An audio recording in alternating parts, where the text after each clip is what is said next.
देश उनका परिस्थितियां अलग हैं। क्या वहां हुआ क्या नहीं हुआ वो सचिन पायलट जी बता आपके पाएंगे। मित्र हैं, आपके साथ कैबिनेट जो में भी हुआ रहे वो और जो हो रहा है वो जो हुआ और जो हो रहा है वो सबके सामने है। इसमें मुझे कोई ऐसी अंदरूनी जानकारी ऐसी स्पेशल नहीं है जो आपको नहीं है अमीश जी। तो ये जग जाहिर है सामने सबके कि क्या चल रहा है और उसके बारे में वो पायलट जी बता पाएंगे कि क्या हो रहा है। हेमंता बिस्वा शर्मा आपके मित्र, उन्होंने हाल ही में एक बयान दिया और असम के मौजूदा सीएम भी है। उन्होंने बोला, हेमंता बिस्वा शर्मा ने बोला कि कांग्रेस अब एक डूबता जहाज है और एक टाइटैनिक की तरह है, जर्जर हालत पे पहुंच चुका है।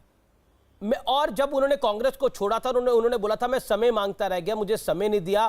कुत्ता था राहुल जी का जिसका नाम पिड्डी है, अभी भी होगा, उसको बिस्किट वो खिला रहे थे, उनके लिए समय था लेकिन मेरे लिए समय नहीं था। क्या आपको लगता है शीर्ष नेतृत्व गंभीर नहीं है विषयों को लेकर? नहीं, ये हेमंतो जी का उनका अनुभव होगा, मेरा नहीं है।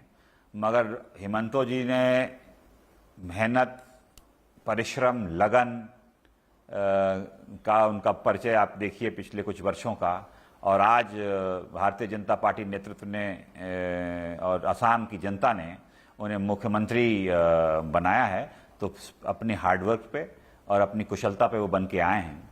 तो ये एक बहुत बड़ी चीज़ है और ये दर्शा रहा है कि कांग्रेस पार्टी का देश में जो ये रिजल्ट आ रहे हैं विभिन्न चुनाव के, ये दर्शा रहा है कि जनता और पार्टी में दूरियां, वोट शेयर्स घट रहे हैं, गवर्नमेंट्स और सीटें नहीं निकल पा रही हैं और जो दिशा होनी चाहिए, एक क्लैरिटी ऑफ विजन, वो नहीं है। लोग हमसे सवाल करते हैं कि ये आइडियोलॉजिकल आपने शिफ्ट कर लिया। जो आपने भी पूछा मुझसे कि विचारधारा के बिल्कुल विपरीत, अब देश में एक ही विचारधारा है और वो है नेशनल इंटरेस्ट, देश हित।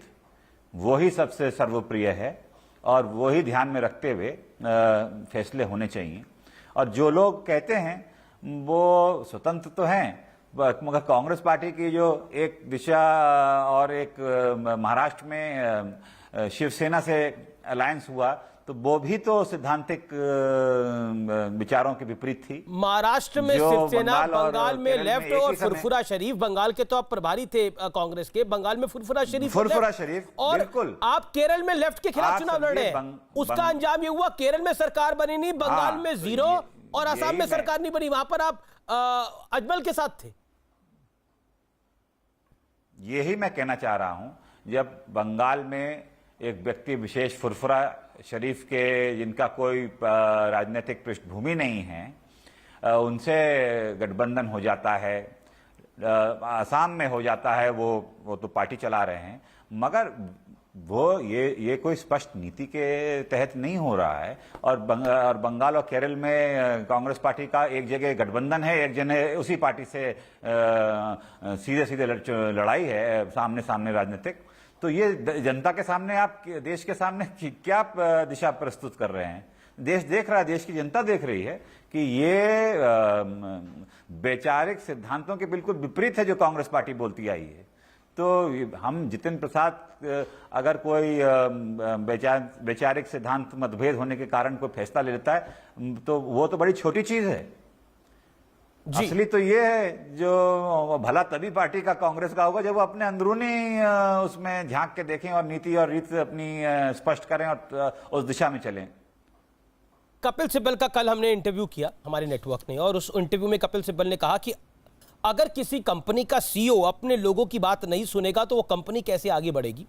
राजनीति का सिद्धांत भी कुछ इसी तरह है, लोगों की बात सुनी जाए। क्या कांग्रेस में लोगों की बात नहीं सुनी जाती? अब बताइए, सिब्बल जी इतने वरिष्ठ कांग्रेस के नेता भी हैं, टॉप लीडिंग लॉयर्स में भी हैं और मेरे पिताजी के दोस्त भी हैं। उन्होंने भी कहा तो बहुत कुछ है, मगर वहाँ इंटरनल प्लेटफॉर्म्स पे बात रखें, परिवर्तन लाएं, पार्टी की भलाई के लिए हो। देश भी चाहता है एक मजबूत विपक्ष खड़ा हो, मगर वो नहीं हो रहा है क्योंकि वहाँ नीत रीत स्पष्ट है ही नहीं।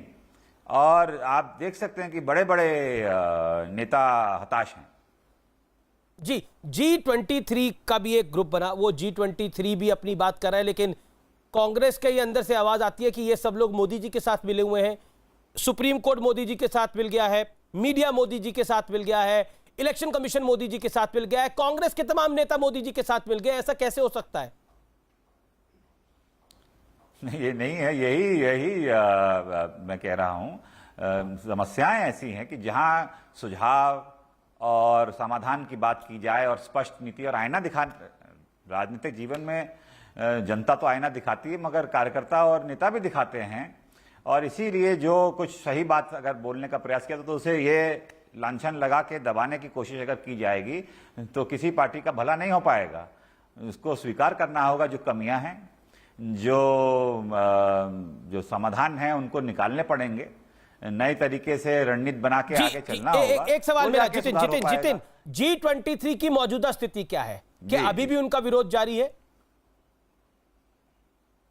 अब मैं G22 हो गया है, G23 तो रहा नहीं। मैं तो भारतीय जनता पार्टी का मुझे परिवार में सदस्यता मिल गई है। अब आप G22 वालों से ही पूछ पाएंगे कि उनकी क्या स्थिति तो क्या है और आगे मैं क्या ये मानूं कि बारे में मुझे G23 से G22 हो गया, वो 22 भी हो सकता है, कहीं ना कहीं चले जाए अपना आशियाना ढूंढ के? अब इसके बारे में मेरे पास कुछ कहने को शब्द नहीं और ना ही मुझे कुछ इसके बारे में महत्वपूर्ण सवाल, उत्तर प्रदेश में 2022 में बीजेपी का टारगेट क्या होगा? कितनी सीटें? देखिए, 2022 में उत्तर प्रदेश में हम लोग तो अभी तक तो दूसरी तरफ थे और अब देखा है कि कितनी पॉपुलैरिटी है और कितना जनता की उम्मीदें हैं। और मैंने देखा है कि उत्तर प्रदेश में भारतीय जनता पार्टी सरकार ने जम के काम किया है, चाहे वो इंफ्रास्ट्रक्चर हो, चाहे वो एजुकेशन हो, चाहे वो जो भी आप पैरामीटर्स ले लें, समाज के आखिरी पंक्ति के व्यक्ति के लिए जो यहाँ से स्कीम्स आई हैं, आप विद्युतीकरण की ले लें, आप शौचालयों की ले लें, आप खाद्यान्न वितरण की ले लें, तमाम ऐसी चीजें हैं जो क्रांतिकारी हुई और जो पहले कभी नहीं हुई। तो उत्तर प्रदेश हर सोशल पैरामीटर्स पे, इंडिकेटर्स पे आगे ऊपर दिखाई दर्शा रहा है। तो इसकी पूर्ति और आगे आने वाले समय में उत्तर प्रदेश के जो जनता है और नौजवान है, खासतौर उनके सुनहरे भविष्य के लिए, उनकी जॉब अपॉर्चुनिटीज के लिए, उनके लिए law and order free environment के लिए, एजुकेशन के लिए, गर्ल्स एजुकेशन के लिए, तमाम चीजें हैं। वो मैं समझता हूं उसकी पूर्ति भारतीय जनता पार्टी और उसकी योजनाएं ही कर सकती हैं और पूर्ण विश्वास है कि जनता दोबारा आशीर्वाद देगी इस चुनाव में। उत्तर प्रदेश में भारतीय जनता पार्टी को आप देखिएगा और जितना बहुमत मिला था वो 2/3 से ऊपर था, उससे ज्यादा यार 300 से भी ज्यादा, 325 से भी ज्यादा। चलिए, जितिन प्रसाद आए हैं, वो कह रहे हैं 325 से भी बढ़कर टारगेट होगा। लेकिन ब्राह्मण मंच को कैसे समझाएंगे जितिन प्रसाद, जिनके लिए आप आवाज उठाते थे कि ये सरकार ब्राह्मणों के खिलाफ है, उन्हें कैसे समझाएंगे? आखिरी सवाल। नहीं, मैं आपको स्पष्ट कर दूं, बिल्कुल ये जरूरी है। ये ब्राह्मण चेतना परिषद एक संस्था है जो चलती है, जिसका मैं संरक्षक हूं जी। और मैंने पूरा समय दिया, जब हम लोगों ने जिलेवार संवाद किया, चाहे वो ऑनलाइन लॉकडाउन के दौरान हो, चाहे जाना पड़े हो, तो उसमें समाज के हित की बातें, जहां उत्पीड़न हुआ वो, जहां और नौकरियों से लेके तमाम समस्या, उनका समाधान की चर्चा हुई। गैर राजनीतिक संगठन है ये, यहां ये नहीं तय होता था कि किसको वोट दिया जाएगा और किसको नहीं, और संगठन भी ये नहीं तय करता था कि ये जितिन प्रसाद कौन सी पार्टी में होंगे या कौन सी में नहीं। जो सही लगता था समाज के हितों के लिए, वो वहां बात रखी जाती थी। और अब मैं कह सकता हूं कि भारतीय जनता पार्टी में आने के बाद मैं सिर्फ बात उठाने का काम नहीं, समाधान ढूंढने का काम करूंगा और दमदारी से। और सार्वजनिक जीवन में हम चुनाव भी लेते तो सभी समाज के लोगों को साथ लेके चलते हैं, मगर अपने समाज के लिए अगर हमने किया है तो किसी को कोई परेशानी नहीं होनी चाहिए। बहुत बहुत शुक्रिया जितिन प्रसाद, हमारे साथ एक्सक्लूसिवली न्यूज 18 नेटवर्क पर बात करने के लिए, अपनी बात को रखने के लिए। जितिन प्रसाद बीजेपी में एंट्री के बाद स्पष्ट रूप से बेबाक